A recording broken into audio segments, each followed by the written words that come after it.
Aujourd'hui, Mediapart a une rédaction de 32 journalistes en CDI, contrat plein temps, et on est organisé non pas véritablement en service, mais il reste que chaque journaliste de Mediapart a une spécialisation et a une expertise sur un champ bien particulier.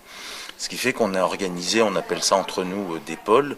Il y a un pôle politique, il y a un pôle économie sociale, il y a un pôle culture internationale, quelques gros dossiers de société, je pense à l'immigration, à la santé, et puis un pôle qui est beaucoup plus spécialisé sur enquête judiciaire.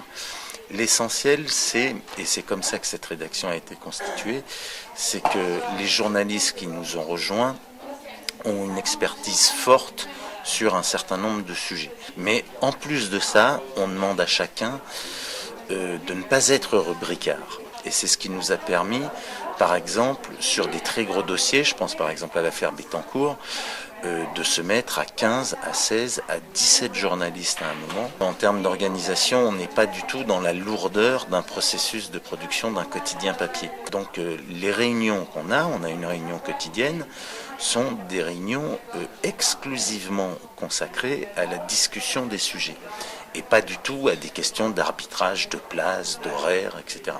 Donc, mine de rien, ça change considérablement la manière de produire un quotidien. Un quotidien numérique ne se fait pas du tout comme se fait un quotidien papier.